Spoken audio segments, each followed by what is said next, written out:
बिस्मिल्लाहिर्रहमानिर्रहीम। अस्सलाम वालेकुम friends, evo mean evolution channel पर सुफियान आपको खुशामदीद कहता है। दोस्तों, आज की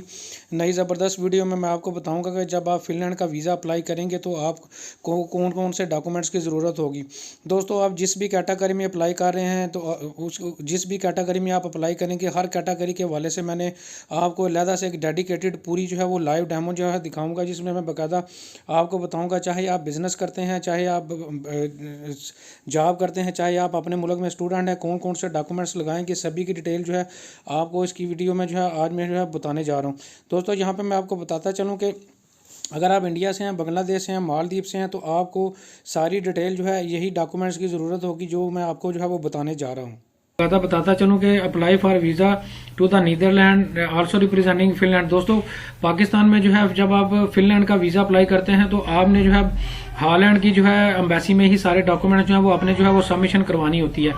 इसी तरह ये मैंने आपको यहाँ पे दिखाया। आप नीचे में आपको बाकायदा जो है ये नोटिस भी दिखाता हूँ, जिसमें बाकायदा लिखा हुआ है कि जब आप फिनलैंड का शेंगन वीज़ा अप्लाई करेंगे तो आपको जो है आप जो है एम्बेसी ऑफ फिनलैंड जो है वो वीज़ा एप्लीकेशन फॉर्म जो है आप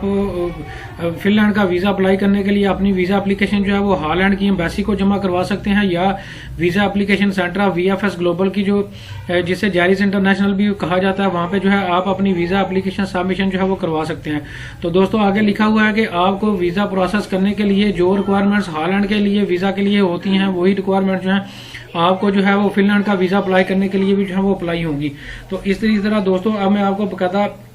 पूरी चेकलिस्ट जो है वो दिखाने जा रहा हूं, जिसमें मैं आपको बाकायदा जो है लाइव डेमो दूंगा और दिखाऊंगा कि आप जिस भी कैटेगरी में हॉलैंड का वीज़ा अप्लाई करने जा रहे हैं तो आपको कौन कौन से डॉक्यूमेंट्स की ज़रूरत होगी, वो आपको जो है बाकायदा दिखाने जा रहा हूं। दोस्तों, यहाँ पे जो आप देख सकते हैं checklist Schengen visa to the friend and family category, ये बाकायदा ऑफिशियल वेबसाइट है जहाँ से मैं आपको दिखा रहा हूँ। आप इसको डाउनलोड करेंगे तो ये वीज़ा एप्लीकेशन चेकलिस्ट आपके सामने जो है वो पूरी जो है शो हो जाएगी।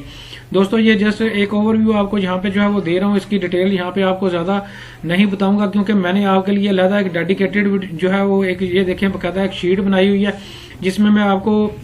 इस शीट में बाकायदा मैं आपको बताऊंगा कि जो लोग जॉब करते हैं वो कौन से डॉक्यूमेंट्स लगाएंगे, जो लोग बिजनेस करते हैं पाकिस्तान में, इंडिया में या बांग्लादेश में, वो कौन से डॉक्यूमेंट्स लगाएंगे। इसी तरह जो लोग स्टूडेंट्स हैं पाकिस्तान, इंडिया या बांग्लादेश में, मालदीव में, वो कौन से डॉक्यूमेंट्स लगाएंगे, उनकी डिटेल बताने जा रहा हूँ। ऐसे लोग जो नाबालिग हैं वो कौन से डॉक्यूमेंट्स की जरूरत उन लोगों को होगी, उनकी डिटेल भी जो है इसी वीडियो में दोस्तों आपको बताने जा रहा हूँ। और यही नहीं दोस्तों, अगर कोई आपको बंदा फिनलैंड से जो है इनविटेशन या स्पॉन्सर आपको भेजता है तो वो कौन से डॉक्यूमेंट जो है वो आपको भेजेगा, उनकी डिटेल भी इसी वीडियो में मैं दोस्तों बताने जा रहा हूँ। दोस्तों, यहाँ पे मैं आपको बताता चलूँ कि सबसे पहले मैं यहाँ पे ये देखें original Finland document submitted by our applicant. दोस्तों, यहाँ पे जो है मैं आपको बताता चलूँ कि ये जो लिखी हुई है यहाँ पे एक से लेके जो बाकायदा 15 जो रिक्वायरमेंट्स लिखी हुई हैं, ये दोस्तों आप जिस भी कैटेगरी में भी वीज़ा अप्लाई करने जा रहे हैं तो ये हर एप्लीकेंट लगाएगा, चाहे वो बिजनेस करता है, चाहे वो जॉब करता है। जिस भी कैटेगरी में वो पाकिस्तान में, इंडिया या बांग्लादेश से अप्लाई कर रहा है तो वो ये 15 किस्म के डॉक्यूमेंट जो है हर सूरत पे लगाएगा। दोस्तों, सबसे पहले तो जो है वो ऑनलाइन एक वीज़ा एप्लीकेशन सबमिशन करवाएगा। ये वीज़ा एप्लीकेशन फॉर्म किस तरह से फिल करना है फिनलैंड के लिए, इसकी अलहदा मेरी डेडिकेटेड वीडियो मौजूद है, लिंक नीचे डिस्क्रिप्शन में मौजूद है, वो जाके आप देख सकते हैं कि आपने पूरा वीज़ा एप्लीकेशन ऑनलाइन जो है वो फिल किस तरह से करना है। इसी तरह दोस्तों, आपने जब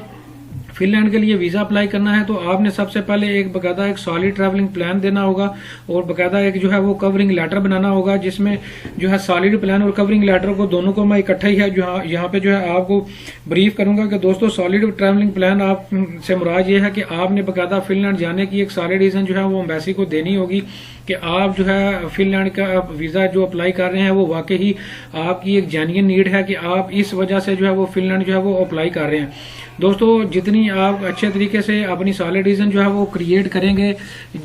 उतने ही ज़्यादा चांसेस हैं कि आपको फिनलैंड का वीज़ा जो है वो लाजमी तौर पर जो है वो मिलेगा। दोस्तों, सॉलिड रीजन में मैं कुछ एग्जांपल्स भी आपको यहाँ पे जो है वो दे देता हूँ। मिसाल के तौर पर जो है आप कोई किसी शादी की फंक्शन वहाँ पे अटेंड करना जा रहे हैं, कोई मीटिंग वहाँ पे हो रही है, कोई कॉन्फ्रेंस वहाँ पे हो रही है, आप जो है आपके जॉब की जो नेचर है उसके रेफरेंस से वहाँ पे कोई कॉन्फ्रेंस मीटिंग या सिंपोजिया हो रहा है, या आपके बिजनेस के रेलिवेंट वहाँ पे कोई कॉन्फ्रेंस मीटिंग या सिंपोजिया होने जा रहा है, या आप वहाँ पे जो है बिजनेस डील किसी से करने जा रहे हैं, या किसी टूरिज्म के पर्पज के लिए जा रहे हैं, या किसी की बर्थडे विश करने की सेलिब्रेशन के लिए जा रहे हैं, या किसी की तीमारदारी के लिए जा रही हैं, ये सारी रीजन जो है सारे रीजंस हैं, या कुछ स्पेसिफिक ऐसा फिनलैंड का पॉइंट जिसमें जहाँ पे जो है आप टूरिज्म के लिए पर्पज के लिए उसको बाकायदा विजिट करने के लिए जा रहे हैं। तो दोस्तों ये एक पूरी सॉलिड रीजन प्लानिंग बना के आपने उसी को एक कवरिंग लेटर की सूरत में बाकायदा जो है वो लिखना होगा, सादे कागज पे जो है वो टाइप करना होगा बाकायदा कि मेरे जाने की ये रीजन है, मैं फलां डेट को जाऊंगा, फलां डेट को वापस आऊंगा, मैं यहाँ पे रुकूंगा, फलां दोस्त को मिलूंगा, इस होटल में स्टे करूंगा, फलां वेन्यू जो है वो विजिट करूंगा। तो दोस्तों ये सॉलिड प्लान और कवरिंग एक लेटर है जो कि आपने बाकायदा जो है वो लगाना होगा। इसी तरह दोस्तों आगे आ जाते हैं, आपके पास एक डेफिनेटली अपने मुल्क का कौमी शनाख्ती कार्ड जो कि वैलिड होना चाहिए, वो भी लाजमी तौर पर आपके पास जो है रिक्वायरमेंट्स में जो है वो चीज शामिल है। इसी तरह दोस्तों ऐसे बंदे जो कि वीजा अप्लाई करने जा रहे हैं फिनलैंड का, उनके पास जो है 6 माह की एक्सपायरी वाला पासपोर्ट वो होना चाहिए। जिस डेट को वो फिनलैंड ट्रैवल करेंगे उससे ऑनवर्ड 6 माह की एक्सपायरी जो है आपके पासपोर्ट की जो है वो होनी चाहिए। और यहाँ पे जो है मैं आपको ये भी दोस्तों बताता चलूँ कि जो आपका पुराने जितने भी पासपोर्ट आपके पास मौजूद होंगे जो कि एक्सपायर हो चुके हैं वो भी आपने लाजमी तौर पर जो है वो साथ जो है वो लगाने होंगे। इसी तरह दोस्तों अगर आपके पास प्रीवियस जो जितने भी पासपोर्ट पे अगर कोई वीजा लगा हुआ है, कोई इन आउट की स्टाम्प लगी हुई है, कोई इमिग्रेशन की स्टाम्प लगी हुई है, तो उनकी पेजेस की भी फोटो कॉपी जो है आप लाजमी तौर पर जो है वो साथ जो है वो लेके जाएंगे। इसी तरह दोस्तों मैं आगे आपको बताऊंगा 2 डॉक्यूमेंट जो कि जिनकी डिटेल जो है वो एक ही है। सबसे पहले तो FRC जिसे फैमिली रजिस्ट्रेशन सर्टिफिकेट कहा जाता है। दोस्तों ये FRC 2 तरह के होते हैं, एक family registration certificate by birth होता है। बाई बर्थ जैसे कि नाम से जाहिर है जिसमें आपके बहन भाई और आपके वालिदैन जो है वो शामिल है। और दोस्तों FRC बाई मैरिज जो कि जिसमें मैरिज जैसे कि नाम से जाहिर है कि इसमें आपकी बेगम और आपके बच्चे जो है वो शामिल है। दोस्तों ये दोनों जो है वो आपने पाकिस्तान में जो नाजरा का इदारा है वो आपको बकायदा आप 1000 रुपीज पे करेंगे तो उसी वक्त आपको 5 मिनट के अंदर जो है वो ये इशू करेगा फैमिली रजिस्ट्रेशन सर्टिफिकेट। ये फैमिली का कोई भी मेंबर जो है अपना असल शनाख्ती कार्ड दिखा के जो है ये बकायदा जो है उसी वक्त जो है 5 मिनट के अंदर अंदर 1000 रुपीज पाकिस्तानी रुपीज में पे करके जो है उसी वक्त ले सकता है। दोस्तों जो इंडिया और बांग्लादेश से लोग अप्लाई कर रहे हैं वो जो इदारा उनका वहां पे जो है कौमी शनाख्ती कार्ड जो है वो इशू करता है वही इदारा आपको फैमिली रजिस्ट्रेशन सर्टिफिकेट भी जो है वो देगा। दोस्तों यहाँ पे मैं आपको ये एक और चीज यहाँ पे एलैबोरेट करता चाहूँ, अगर कोई बंदा ऐसा बंदा जो फिनलैंड में मौजूद है वो आपका जो है वो आपको इनविटेशन या स्पॉन्सर भेज रहा है और वो बंदा जो है वो आपका क्लोज रिलेटिव है, तो फिर आपने इस फैमिली रजिस्ट्रेशन सर्टिफिकेट से अपना उससे जो रिलेशन है वो ताल्लुक है वो स्टैब्लिश करना होगा। और इसी फैमिली रजिस्ट्रेशन सर्टिफिकेट से आपने जो है वो बाकायदा प्रूफ देना होगा कि जो फिनलैंड में रहने वाला बंदा है ये मेरा भाई है, ये मेरी बहन है, ये मेरा वालिद है या वालदा है, ये मेरा बेटा है या मेरा हावंद है या बीवी है, वो इसी फैमिली रजिस्ट्रेशन सर्टिफिकेट से आपने जो है वो बाकायदा जो है वो प्रूफ देना होगा। तो दोस्तों इसी तरह मैं आपको एक और चीज यहाँ पे एलैबोरेट करता चाहूँ, जो लोग अनमैरिड हैं वो सिर्फ ऊपर वाला फैमिली रजिस्ट्रेशन सर्टिफिकेट लेंगे और जो मैरिड हैं वो दोनों तरह के फैमिली रजिस्ट्रेशन सर्टिफिकेट जो लेंगे। दोस्तों आपके पास फिनलैंड का स्पॉन्सरशिप मौजूद है या नहीं मौजूद, दोनों सूरतों में जो है आपने ये दोनों फैमिली रजिस्ट्रेशन सर्टिफिकेट या कोई एक जो लोग अनमैरिड हैं वो एक ऊपर वाला लगाएंगे, ये लाजमी तौर पर जो आपने लगाना होगा। इसी तरह दोस्तों आपने अपनी बैंक की जो 6 माह की बैंक स्टेटमेंट है वो भी जो है वो बाकायदा जो है वो लगानी होगी। और इसी तरह आपने अकाउंट मेंटेनेंस लेटर भी बैंक से लेना होगा। दोस्तों बैंक अकाउंट मेंटेनेंस लेटर को भी यहाँ पे एलैबोरेट करता चलूं, बैंक अकाउंट मेंटेनेंस लेटर में बाकायदा लिखा होता है कि इस बंदे का जो है हमारी ब्रांच में जो है इतने अरसे से जो है अकाउंट है, इसका नाम ये है, इसका कौमी शनाख्ती कार्ड नंबर ये है और फलान डेट से लेके आज की डेट तक ये हमारा अकाउंट होल्डर है, तो इसको अकाउंट मेंटेनेंस लेटर कहते हैं। ये दोनों चीजें जो है आपको अपनी जो ब्रांच है जिस भी ब्रांच में जिस भी बैंक में आपका अकाउंट मौजूद है वहां से मिलेगा और इन दोनों डॉक्यूमेंट्स पे आपने नीचे बैंक की साइन और स्टाम्प जो है वो लगानी होगी। इसी तरह दोस्तों आपने फिनलैंड जब अप्लाई करेंगे तो एक बकायदा टेम्परेरी एयर टिकट रिजर्वेशन भी जो है वो लाजमी तौर पर लगानी होगी। टेम्परेरी रिजर्वेशन दोस्तों मैंने इसलिए लिखा हुआ है कि जब आप वीजा अप्लाई करेंगे तो उन्हीं डेट्स की आप जो है फ्री किसी भी ट्रैवल एजेंट या टूर ऑपरेटर से उन्हीं डेट्स की जो एयर टिकट रिजर्वेशन है वो बकायदा जो है वो लेंगे और उसको जो है वो साथ आप लगाएंगे और ये आपको पाकिस्तानी रुपीज में जो है वो किसी भी ट्रैवल एजेंट या टूर ऑपरेटर से बिल्कुल फ्री मिल जाएगी, क्योंकि ये आपने टिकट परचेज नहीं करनी है, टेम्परेरी उन्हीं डेट्स की reservation ticket air ticket reservation करवानी है। जिन डेट्स में आप फिनलैंड का वीज़ा अप्लाई करने जा रहे होंगे, तो आप बिल्कुल फ्री या 100 या 200 रुपीज़ से बहुत कम चार्जेस दे के जो है इसको जो है वो किसी भी ट्रैवल एजेंट या टूर ऑपरेटर से दोस्तों ले सकते हैं। इसी तरह दोस्तों आपने वहाँ पे होटल की एक रिजर्वेशन जो है वो बाकायदा फिनलैंड के लिए करवानी होगी। जिस भी सिटी में आप ट्रैवल कर रहे होंगे फिनलैंड के, उसी सिटी की आपने जो है अपनी होटल की रिजर्वेशन भी जो है वो करवानी होगी। दोस्तों यहाँ पे मैं आगे ब्रैकेट में लिखा हुआ है, आप फ्री बुकिंग जो है booking.com से जो है वो ऑनलाइन जो है जाके करवा सकते हैं। और अगर एक और चीज़ यहाँ पे एलेबोरेट करता चलूँ, अगर आप फिनलैंड जा रहे हैं और आप वहाँ पे आपका कोई जानने वाला है या आपके पास यहाँ इन्विटेशन या स्पॉन्सरशिप मौजूद है और आप उसके घर के एड्रेस पे ही रहेंगे, उसके घर पे ही स्टे करेंगे, तो फिर आप होटल की रिजर्वेशन छोड़ भी सकते हैं। आप वीज़ा एप्लीकेशन फॉर्म में जो है उसके घर का एड्रेस जो है वो दे सकते हैं। तो अगर आप होटल में ही रहना चाहें, अगर वहाँ आपके पास इन्विटेशन या स्पॉन्सरशिप मौजूद है या आपके पास इन्विटेशन या स्पॉन्सरशिप नहीं है, फिर भी आप होटल में रहना चाहते हैं, तो फिर आपने एक फ्री होटल की टिकट होटल की बुकिंग जो है वो रूम की रिजर्वेशन जो है वो करवानी होगी। इसी तरह दोस्तों आगे आ जाते हैं। ये मैं ऑलरेडी आपको एलैबोरेट कर चुका हूँ कि पुराने जितने भी पासपोर्ट हैं उन पे जितने भी वीज़ाज लगे हुए हैं या कोई भी स्टाम्प लगी हुई है पासपोर्ट पे, तो उनकी फोटोकॉपीज भी आपने साथ लेके जानी होगी। इसी तरह दोस्तों आपने पिछले 2 सालों की टैक्स रिटर्न जो है वो सबमिशन जो है वो करवानी होगी कि FBR से जो आप जो टैक्स रिटर्न जमा जो आप फाइलर लोग हैं या टैक्स जो जमा करवा रहे हैं, उन्होंने बाकायदा अपने 2 साल की पिछली जो टैक्स रिटर्न्स हैं वो जो है वो बाकायदा उनकी सबमिशन जो है वो करवानी होगी। और अगर आप टैक्स पेयर नहीं है, टैक्स नहीं पे कर रहे, आप टैक्स से एग्जम्प्टेड हैं, तो फिर आपने उसका भी प्रूफ देना होगा। और दोस्तों यहाँ पे मैं एक और चीज़ आपको बताता चलूँ, जो लोग सैलरी वाले लोग हैं, अगर उनकी सैलरी स्लिप पे जो है वो टैक्स की डिडक्शन हो रही है लेकिन उनके पास टैक्स रिटर्न्स मौजूद नहीं है, तो वो उन्हीं सैलरी स्लिप को एज ए प्रूफ जो है वो एम्बेसी में जमा करवा सकते हैं, जो इस चीज़ का प्रूफ होगा कि मैं वाकई ही जो है वो अपनी सैलरी में से टैक्स डिडक्ट करवा रहा हूँ लेकिन मैं फाइलर नहीं हूँ। तो अगर आप जस्ट टैक्स पे कर रहे हैं और आपकी सैलरी पे वो मेंशन है, तो वही आपका जो है वो टैक्स रिटर्न्स का जो है वो प्रूफ होगा। तो दोस्तों जो बिजनेस वाले लोग हैं वो लाजमी तौर पर लगाएंगे और सैलरी वाले लोग जो है इस तरह भी अपना प्रूफ दे सकते हैं। इस तरह दोस्तों आपने वीज़ा एप्लीकेशन फीस भी जो है वो कैश की सूरत में, जब आप VFS ग्लोबल जिसे जैरीज इंटरनेशनल भी कहा जाता है, वहाँ पे जाके आपने वीज़ा एप्लीकेशन फीस जो है वो जमा करवानी होगी।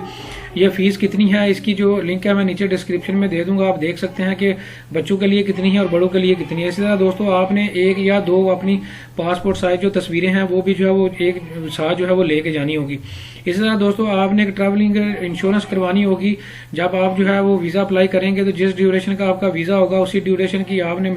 एक ट्रैवलिंग इंश्योरेंस जो है वो लेनी होगी। दोस्तों ये ट्रैवलिंग इंश्योरेंस जो है उसकी कवरेज जो है आपकी 30,000 यूरो की जो आपकी ट्रैवलिंग जो है उसमें कवरेज होनी चाहिए। तो ये आपको पाकिस्तानी रुपीज़ में सिर्फ 3,000 या 500 रुपीज़ में जो है 3,500 रुपीज़ में जो है आपको जो है 2500 रुपये से लेकर 3500 रुपये तक जो है पाकिस्तानी रुपीज़ में आपको ये वाली ट्रैवल इंश्योरेंस जो है वो किसी भी ट्रैवल एजेंट या टूर ऑपरेटर से मिल जाएगी। इस तरह दोस्तों आगे आ जाते हैं। अब मैं आपको बाकायदा जो है उन लोगों की डिटेल बताने जा रहा हूं जो पाकिस्तान में, इंडिया में या बांग्लादेश में बिजनेस कर रहे हैं, वो कौन से डॉक्यूमेंट्स लगाएंगे, उनकी डिटेल जो है वो बताने जा रहा हूं। दोस्तों सबसे पहले तो है आपने अपने बिजनेस का लेटर हेड या विजिटिंग कार्ड जो है या दोनों में से एक या कोई एक चीज जो है वो साथ जो है वो लगानी होगी, जो इस चीज का प्रूफ होगा कि आप वाकई ही पाकिस्तान, इंडिया या बांग्लादेश में बिजनेस कर रहे हैं और आप बिजनेसमैन हैं। इसी तरह दोस्तों जो लोग किसी भी कंपनी या ऑर्गेनाइजेशन का कोई भी ऐसा बंदा जिसने अपनी कंपनी या ऑर्गेनाइजेशन जो है वो बाकायदा रजिस्टर्ड करवाई हुई है, तो उसका रजिस्ट्रेशन का प्रूफ जो है उसने बाकायदा जो है वो देना होगा और इसी तरह उसकी कॉपी जो है वो देनी होगी। इसी तरह दोस्तों अगर आप में से कोई ऐसा बंदा जो पाकिस्तान, इंडिया या बांग्लादेश में बिजनेस करता है और उसका जाने का फिनलैंड का जो ऑब्जेक्टिव है वो भी बिजनेस है, तो वो जो है बाकायदा दोस्तों वो इस चीज का प्रूफ देगा कि वो बिजनेस ट्रिप पे जो है वो वहाँ पे जो है वो फिनलैंड में जा रहा है। बिजनेस बूथ में ये हो सकता है कि दोस्तों मिसाल के तौर पर वहाँ पे कोई कॉन्फ्रेंस होने जा रही है, वहाँ पे कोई मीटिंग होने जा रही है, वहाँ पे कोई सिंपोजिया होने जा रहा है, उसकी उसने बाकायदा कोई रिजर्वेशन करवाई होनी चाहिए, उसकी जो बाकायदा मेंबरशिप उसके पास होनी चाहिए, या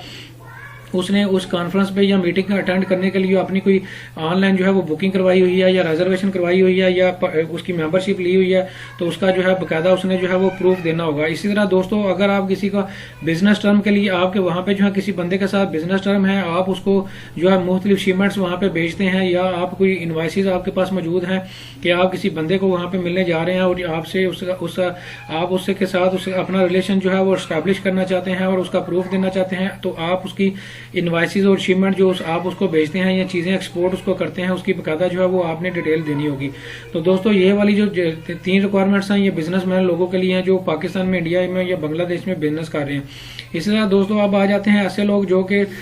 मियाँ जो है वो बीवी के पास या बीवी मियाँ के पास जो है बकायदा जो है वो फिनलैंड जो है वो जा रही है अगर, तो वो उन्होंने बकायदा जो है वो इस चीज़ का प्रूफ देना होगा कि उनका आपस में वो मियाँ बीवी हैं और वो उन्होंने निकाहनामा जिसे मैरिज सर्टिफिकेट कहा जाता है वो जो है बकायदा आप अपनी लोकल यूनियन कौंसिल से या नादरा से जो है वो अपना मैरिज सर्टिफिकेट इंग्लिश में लेंगे, वो भी आपने जो है वो प्रूफ के तौर पर जो है वो दिखाना होगा।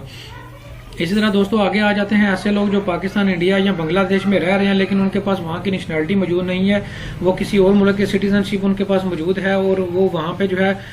उनके पास वहाँ की सिटीजनशिप मौजूद नहीं है, तो उन्होंने बकायदा जो है अगर वहाँ से वो फिनलैंड का वीज़ा अप्लाई करने जा रहे हैं तो उन्होंने बकायदा जो है इस चीज़ का सबूत देना होगा कि उनकी जो एंट्री है पाकिस्तान, इंडिया या बांग्लादेश में वो लीगल है, उनकी जो रेजिडेंसी है वहाँ पे वो लीगल है, तो वो अपना बकायदा 3 माह का जो है अपना वर्क परमिट या फिर जो है वो कोई भी जो है उनके पास जो वर्क परमिट या रेजिडेंसी होगी उसकी जो है वो प्रूफ देना होगा। तो ये उन लोगों के लिए है जिनके पास पाकिस्तान, इंडिया या बांग्लादेश की नेशनलिटी नहीं है।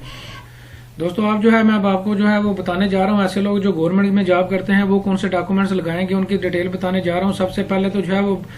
किसी भी इदारे, जिस भी इदारे में वो गवर्नमेंट के इदारे में, इंस्टीट्यूशन में जॉब करते हैं, वहाँ से जो है उन्होंने NOC जिसे नॉन ऑब्जेक्शन सर्टिफिकेट कहा जाता है वो उन्होंने जो है अपने इदारे से जो है वो लेना होगा। इसी तरह दोस्तों जो रिटायर्ड लोग हो चुके हैं और वो जो है बकायदा अपनी पिछले 6 माह की जो पेंशन बुक की स्टेटमेंट है वो जो है वो साथ जो है वो लगाएंगे। तो ये गवर्नमेंट लोग जॉब करते हैं ये उन लोगों के लिए जो है रिक्वायरमेंट्स है। अब दोस्तों आगे आ जाते हैं ऐसे लोग जो अपने मुल्क में जो है पाकिस्तान में, इंडिया में या बांग्लादेश में हैं और वो जो है वहाँ पे जो है वो स्टूडेंट हैं, वो कौन से डॉक्यूमेंट्स लगाएंगे उनकी जो है वो डिटेल बताने जा रहा हूँ। सबसे पहले तो दोस्तों उन्होंने जो है बकायदा इस चीज़ का सबूत देना होगा कि वो वाकई अपने मुल्क में स्टूडेंट हैं। उसका सबूत देने के लिए उनके पास एडमिशन कार्ड, इनरोलमेंट जो अपने कॉलेज, यूनिवर्सिटी या स्कूल में जो भी उनके पास एडमिशन कार्ड है या इनरोलमेंट लेटर है उसकी जो है वो कॉपी उन्होंने देनी होगी, जो इस चीज़ का सबूत होगी कि ये वाकई अपने मुल्क में स्टूडेंट है। इसी तरह दोस्तों जिस दौरानिया में स्टूडेंट जो है वो किसी भी कैटेगरी में फिनलैंड का वीज़ा अप्लाई करेगा तो उसने बकायदा जो है अपने कॉलेज, स्कूल या यूनिवर्सिटी से बकायदा जो है वो लीव लेनी होगी और लीव एप्लीकेशन जो है वो साथ जो है वो लाजमी तौर पर जो है लगाएगा। अब दोस्तों आ जाते हैं जो लोग जो है वो जॉब करते हैं वो कौन से डॉक्यूमेंट्स लगाएंगे उनकी डिटेल जो है वो बताने जा रहा हूँ। सबसे पहले तो दोस्तों 3 माह की आपने सैलरी स्लिप लगानी होगी, चाहे आप गवर्नमेंट के एम्प्लॉई हैं, चाहे प्राइवेट किसी ऑर्गेनाइजेशन या फैक्ट्री का या कंपनी के एम्प्लॉई हैं, तो आपने अपनी जो लेटेस्ट 3 माह की सैलरी स्लिप्स होंगी वो जो है वो लगानी होगी। इसी तरह दोस्तों आपने अपना जॉब लेटर जो है वो लगाना होगा। जॉब लेटर से मुराद ये है कि दोस्तों आपकी कंपनी या ऑर्गेनाइजेशन अपने लेटर हेड पे आपको लिख के देगी कि ये बंदा जो है हमारी कंपनी, ऑर्गेनाइजेशन या फैक्ट्री में जो है जॉब करता है और ये इस अरसे से लेके इस अरसे तक जो है हमारे कंपनी या ऑर्गेनाइजेशन का जो है वो हिस्सा है, इसका कौमी शनाख्ती कार्ड ये है, इसकी एनुअल सैलरी इतनी है और इसका जो कैडर है होता है वो हमारे पास ये है। इसी तरह दोस्तों अब आपने जो है तीसरे नंबर पर जो है अपनी छुट्टी जो लीव एप्लीकेशन फॉर्म भी जो है वो अपनी लीव एप्लीकेशन जो है वो अपनी कंपनी या फैक्ट्री या ऑर्गेनाइजेशन से जो है वो लेनी होगी, तो वो भी आपने जो है वो साथ सबमिट करवानी होगी। तो दोस्तों ये तीनों डॉक्यूमेंट जो है आप अपनी कंपनी या फैक्ट्री या ऑर्गेनाइजेशन से लेके इनको साइन और स्टंप करवाएंगे और नीचे साइन और स्टंप करवाने के बाद जो है वो एम्बेसी में जो है वो जमा करवाएंगे। अब दोस्तों नीचे आ जाते हैं ऐसे लोग जिनकी उम्र जो है वो 18 साल से कम है, जिन्हें माइनर्स कहा जाता है, वो कौन से डॉक्यूमेंट्स लगाएंगे उनकी डिटेल जो है अब आपको जो है वो दोस्तों बताने जा रहा हूँ। सबसे पहले जो है दोस्तों यहाँ पे आपको बताता चलूँ कि आपने जो है बकायदा एक परमिशन लेटर जिसे कंसेंट फॉर्म जो है वो कहा जाता है, जो बंदा 18 साल से जिसकी उम्र जो है वो कम है वो बकायदा अपने वालिदैन की तरफ से, वालिद या वालिदा किसी एक बंदे की तरफ से परमिशन लेटर जिसे इजाजतनामा कहा जाता है, वो एक लेटर जो है वो उसका एफिडेविट जो है वो बकायदा लगाएगा कि हम जो है अपने बच्चे को जो है वो इजाजत दे रहे हैं, ये जो है फिनलैंड किसी भी मकसद के लिए जो भी उसका मकसद होगा वो लिखेगा और हम इसको जो है वो अलाउ करते हैं, इजाजत देते हैं कि ये फिनलैंड का जो है वो वीजा अप्लाई कर सकता है और वहाँ पे जो है वो जा सकता है। इस तरह दोस्तों आपने वालिदैन में से कोई वालिदैन में से आपने किसी वालिदैन दोनों वालिदैन में से किसी एक का या दोनों का जो है आपने कौमी शनाख्ती कार्ड की कॉपी या पासपोर्ट की कॉपी भी जो है वो साथ जमा करवानी होगी। इस तरह दोस्तों आगे आ जाते हैं लीगल गार्डियन। दोस्तों ऐसे लोग जिनके पेरेंट्स नहीं हैं या उनकी वो किसी और की सरपरस्ती में अपनी जो सरपरस्ती में जो है वो अपनी जिंदगी जो है वो गुजार रहे हैं और वो पेरेंट्स के उनका लीगल गार्डियन कोई और है, पेरेंट्स नहीं है, उनकी सरपरस्ती कोई और कानूनी तौर पे कर रहा है, तो उसी तरह उन्होंने अपने लीगल गार्डियन से जो है वो बकायदा यही परमिशन लेटर और यही इसी तरह पासपोर्ट या शनाख्ती कार्ड की कॉपी जो है वो लेके जो है वो लगानी होगी। इसी तरह दोस्तों आगे आ जाते हैं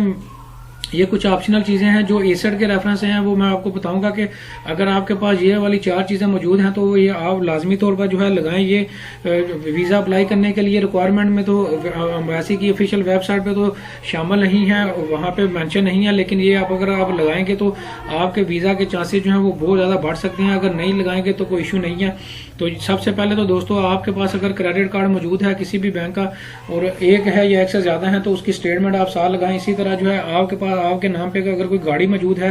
एक है या एक से ज़्यादा है, तो उनकी डॉक्यूमेंट्स की कॉपी भी साथ लाजमी तौर पर लगाएं। अगर आपके नाम पे घर है या कोई प्लाट है तो उसकी जो कॉपी है वो भी लाजमी तौर पर लगाएं। अगर आप चैम्बर ऑफ कॉमर्स के मेंबरशिप आपके पास मौजूद है या कार्ड मौजूद है, उसकी कॉपी भी है वो लाजमी तौर पर आपने लगानी होगी। तो दोस्तों ये कुछ ऑप्शनल चीज़ें हैं, 4 चीज़ें जो मैंने आपको बताई हैं, ये लगाएंगे तो आपके वीज़ा के चांसेस बढ़ सकते हैं। अगर नहीं भी लगाएंगे तो कोई इशू नहीं है। अब दोस्तों आ जाता हूँ लास्ट में ऐसे डॉक्यूमेंट्स की डिटेल अब आपको बताने जा रहा हूँ कि कोई ऐसा बंदा जो इनविटेशन या स्पॉन्सर पे फिनलैंड जा रहा है वो आपको कौन कौन से डॉक्यूमेंट्स इंडिया, बांग्लादेश या मालदीव में भेजेगा या पाकिस्तान में भेजेगा। सबसे पहले तो वो आपको इन्विटेशन लेटर जो है, जिसे स्पॉन्सरशिप लेटर भी कहा जाता है, वो जो है वो फिल करके जो है साइन करके जो है वो भेजेगा।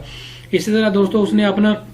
जो फिनलैंड का अगर उसके पास पासपोर्ट मौजूद है तो उसकी जो है वो बाकायदा जो है वो कॉपी जो है वो लगाएगा, या उसके पास अगर पासपोर्ट नहीं है, वर्क परमिट मौजूद है, जो भी उसका लीगल स्टेटस होगा उसकी कॉपी जो है वो आपको जो है वो देगा। इसी तरह 3 माह की अपनी बैंक जो स्टेटमेंट है वो भी जो है वो लाजमी तौर पर लगाएगा। इसी तरह 3 माह की जो सैलरी स्लिप होंगी उसकी या उसके जो भी उसका सोर्स ऑफ इनकम होगा वो उसने डिफाइन करना होगा और उसकी भी डिटेल जो है वो देनी होगी। इसी तरह दोस्तों ऐसे लोग जो किसी कंपनी या ऑर्गेनाइजेशनल ट्रिप पे जा रहे हैं फिनलैंड, तो उन्होंने बाकायदा उस कंपनी या ऑर्गेनाइजेशनल जो भी ऑर्गेनाइजेशन उनको बुला रही है उसे अपना जो रिलेशन है वो स्टैब्लिश करने के लिए उसका सबूत देना होगा कि इस ऑर्गेनाइजेशन से ये मेरा ताल्लुक है या मैं इस ऑर्गेनाइजेशन का हिस्सा हूँ और ये पाकिस्तान और इंडिया या बांग्लादेश में जो है वो काम कर रही है। तो दोस्तों ये पूरी डिटेल जो है ए से लेकर जेड तक फिनलैंड के वीज़ा रिक्वायरमेंट्स के बारे में मैं आपको बता चुका हूँ। अगर इसके बावजूद भी आपका कोई क्वेश्चन हो तो आप कमेंट सेक्शन में मेरे से पूछ सकते हैं। Thank you very much.